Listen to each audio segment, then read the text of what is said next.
പുതിയൊരു വീഡിയോയിലേക്ക് എല്ലാവർക്കും സ്വാഗതം. അപ്പോൾ ഇന്ന് ഞാൻ നല്ല നാടൻ കുഞ്ഞുമത്തി കിട്ടിയിട്ടുണ്ട്. അപ്പോൾ അത് നല്ലൊരു മൊളിഷൻ ഉണ്ടാക്കിയെടുക്കാൻ പോവുകയാണേ. അതിന് വേണ്ടി ഞാനിതാ ഒരു 8 കുഞ്ഞുള്ളി എടുത്തിട്ടുണ്ട്, ഒരു തക്കാളി എടുത്തിട്ടുണ്ട്, ഒരു ചെറിയ കഷ്ണം ഇഞ്ചി, പിന്നെ കുറച്ച് കറിവേപ്പിലയും ഒരു പച്ചമുളക് കീറിയിട്ടിട്ടുമുണ്ട്. അപ്പോൾ ഇതെല്ലാം വെച്ച് നമുക്ക് നല്ലൊരു അടിപൊളി വെറൈറ്റി ടേസ്റ്റിലാണ് ഇന്ന് ഉണ്ടാക്കിയെടുക്കാൻ പോകുന്നത്. അതിന് വേണ്ടി ഞാൻ 1 ടീസ്പൂൺ മുളക് പൊടി എടുത്തിട്ടുണ്ട്, അതുപോലെ തന്നെ 1/2 ടീസ്പൂൺ ഉപ്പും പിന്നെ ഒരു 1/4 ടീസ്പൂൺ മഞ്ഞൾപ്പൊടിയും കൂടെ ചേർത്ത് കൊടുക്കുകയാണ്. ഇനി അത് നന്നായിട്ട് തിരുമ്മുകയാണ് കേട്ടോ. നന്നായിട്ട് തിരുമ്മിയിട്ട് തക്കാളി വെള്ളവും കൂടെ വരുന്ന രീതിയിൽ നന്നായിട്ട് തിരുമ്മി എല്ലാം കൂടെ ഒന്ന് യോജിപ്പിച്ചെടുക്കുക കേട്ടോ. അതിന് ശേഷം നമ്മൾ ഒരു നെല്ലിക്ക വലുപ്പത്തിൽ പുളി പുതിർത്ത് വെച്ചിട്ടുണ്ടായിരുന്നേ. അപ്പോൾ ആ വെള്ളവും കൂടിയാണ് ഇതിലേക്ക് ചേർത്ത് കൊടുക്കുന്നത്. അപ്പോൾ എൻ്റെ വീഡിയോ ആദ്യമായിട്ട് ആരെങ്കിലും കാണുന്നുണ്ടെങ്കിൽ ഒന്ന് സബ്സ്ക്രൈബ് ചെയ്ത് കാണണേ. അപ്പോൾ വീഡിയോ ഇഷ്ടമായാൽ ഒന്ന് ലൈക്ക് ചെയ്യുക, അതുപോലെ മറ്റുള്ളവരിലേക്കൊന്ന് ഷെയർ ചെയ്ത് കൊടുക്കുമ്പോഴാണ്.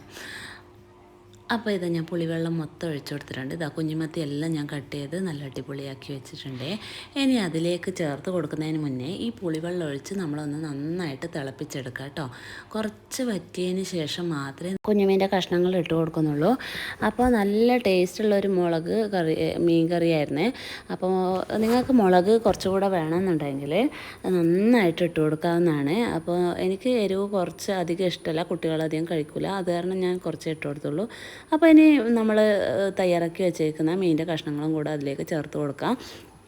അപ്പോൾ എല്ലാം കൂടെ ഒന്ന് നന്നായിട്ട് മുക്കി വെച്ച് നന്നായിട്ട് മൂടി വെച്ച് വേവിച്ചെടുക്കുക. ഇതിപ്പോൾ ഞാൻ കയ്യിലുകൊണ്ടാണ് ചെയ്യുന്നത്. അപ്പോൾ നിങ്ങൾക്ക് വേണമെങ്കിൽ ഒന്ന് ചുറ്റിച്ച് കൊടുക്കുകയോ അങ്ങനെ എന്തെങ്കിലും ചെയ്യാം. മീനിൻ്റെ കഷ്ണങ്ങൾ അധികം നമ്മൾ കുത്തി ഇളക്കാതിരിക്കുന്നതാണ് നല്ലത്. അങ്ങനെ ചെയ്യുമ്പോൾ ഇത് വല്ലാതെ കുഴഞ്ഞു പോകും. അപ്പോൾ ഈ രീതിയിലൊക്കെ നന്നായിട്ടൊന്ന് ട്രൈ ചെയ്ത് നോക്കുക. നല്ല ടേസ്റ്റ് ഉണ്ടായിരുന്നു.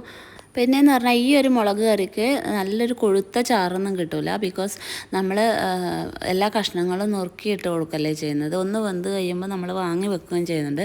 അപ്പോൾ നിങ്ങൾക്ക് നല്ല കൊഴുത്ത കറിയാണ് വേണ്ടതെന്നെങ്കിൽ നിങ്ങൾ ഈ തക്കാളി ഒന്ന് അരച്ചെടുക്കേണ്ടതാണ്. തക്കാളിയും പുളിയും കൂടെ ചേർത്ത് നിങ്ങൾ മിക്സിയിലിൻ്റെ ജാറിലൊന്ന് അരച്ചിട്ട് ഇതിലേക്ക് ചേർക്കുകയാണെങ്കിൽ നല്ല കൊഴുത്ത മീൻ കറി കിട്ടും. അപ്പോൾ അതിൻ്റെ ഒരു വീഡിയോ ഞാൻ അടുത്ത് തന്നെ തയ്യാറാക്കി ഇടുന്നതായിരിക്കും. അപ്പോൾ ഇന്നത്തെ ഈ മീൻകറി നല്ല ടേസ്റ്റുള്ള മീൻകറിയായിരുന്നു. അപ്പോൾ അപ്പത്തിനും ചോറിനും എല്ലാം നല്ല രീതിയിൽ ദോശക്കൊക്കെ നന്നായിട്ട് കഴിക്കാൻ പറ്റുന്ന ഒരു അടിപൊളി മീൻകറി തന്നെയായിരുന്നു. അപ്പോൾ നിങ്ങളും ഇതൊന്ന് ട്രൈ ആക്കി നോക്കുക. അപ്പോൾ എൻ്റെ വീഡിയോ ആദ്യമായിട്ട് ആരെങ്കിലും കാണുന്നുണ്ടെങ്കിൽ ഒന്ന് സബ്സ്ക്രൈബ് ചെയ്ത് കാണണേ. അതുപോലെ തന്നെ മറ്റുള്ളവരിലേക്ക് ഷെയർ ചെയ്ത് കൊടുക്കാനും പിന്നെ ലൈക്ക് ചെയ്യാൻ മറക്കരുത്. എല്ലാവരും ഒന്ന് ലൈക്ക് ചെയ്യണേ. കാണുന്നവരൊക്കെ ഒന്ന് ലൈക്ക് ചെയ്യാൻ മറക്കരുത്. അപ്പോൾ ഇതാ നമ്മളെ മത്തി ഏതാണ്ട് വെന്തിട്ടുണ്ട്. അപ്പോൾ ഇനി ഇതിലേക്ക് ഫ്ലെയിം ഓഫ് ചെയ്തതിന് ശേഷമാണ് നമ്മൾ പച്ച വെളിച്ചെണ്ണ തൂക്കി കൊടുക്കുന്നത്. അത്യാവശ്യം നന്നായിട്ട് വെളിച്ചെണ്ണ നിങ്ങൾ തൂക്കി കൊടുക്കണം, എങ്കിൽ മാത്രമേ നല്ലൊരു ടേസ്റ്റ് കിട്ടത്തുള്ളൂ. ഇനി ഒരു 10 മിനിറ്റ് നമുക്കിതൊന്ന് മൂടി വെച്ചെടുക്കാം. മൂടി വെച്ച് കഴിഞ്ഞ് ഇന്ന് ഇടിയപ്പത്തിൻ്റെ കൂടെയാണ് ഇത് കഴിക്കാൻ പോകുന്നത്. നല്ല ടേസ്റ്റ് ഉണ്ടായിരുന്നു.